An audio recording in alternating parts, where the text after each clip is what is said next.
Hi, this is Alexis from Argentina, and this time I will explain to you how to do a V10 sound with a backhand. The things you'll need are a soda or a beer can, your voice, your tongue. Preparing our backhand.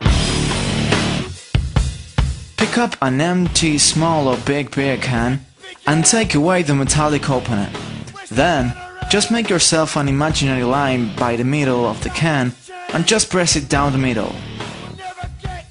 Make sure to not damage the can in any way but this. Any other damage could cause the can to not vibrate properly. If you're using a big beer can, press it not in the middle but near the intake, otherwise it won't work. When you got this, it's time to tune up your beer can. The big can's function here is to work as an amplifier of your voice sound and to reproduce the exhaust sound effect. To achieve this, the metal of the can has to vibrate by resonance with our voice.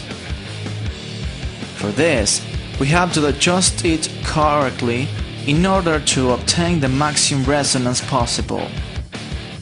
I strongly recommend you use big beer cans. They work so much better for these applications than the small ones.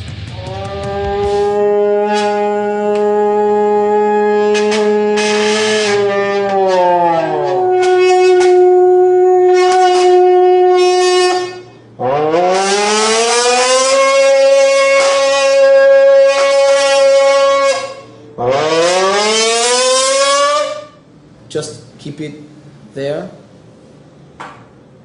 very carefully, because we don't need to use it right now. Right now we have to focus on the hardest part.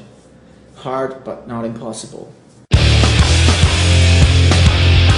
Understanding V10 sound. Here's an audio signal sample taken from a V10 sound recording.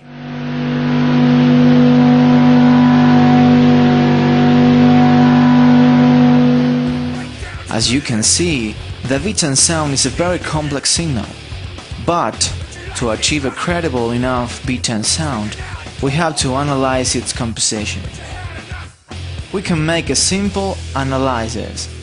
We can decompose the complex signal in low, mid and high frequencies. Let's see how's the sound on low frequencies.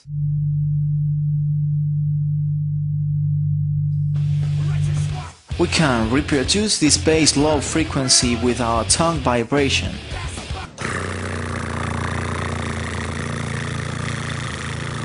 Let's see on mid frequencies.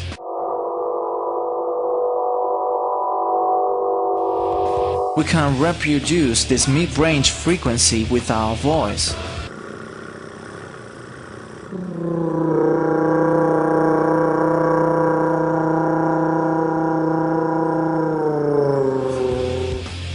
And the high frequencies will be reproduced by our can. Now, here's maybe the one of the most difficult things to understand. If we keep a listen to the low and mid frequency sounds, we can see that the low and mid frequencies are related by a third major chord.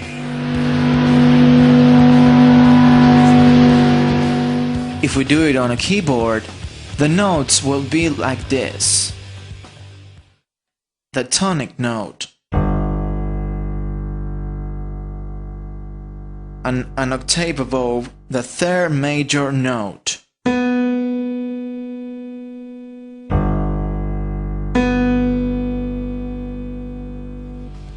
This is, I guess, one of the most difficult challenges, maintaining that major chord all the way through the RPM range.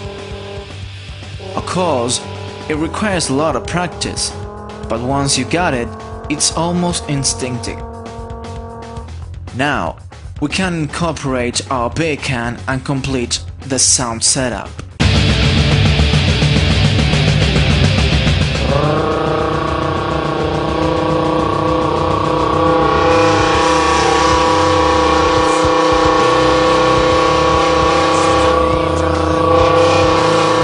Once you get all the things together,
see, it's very easy.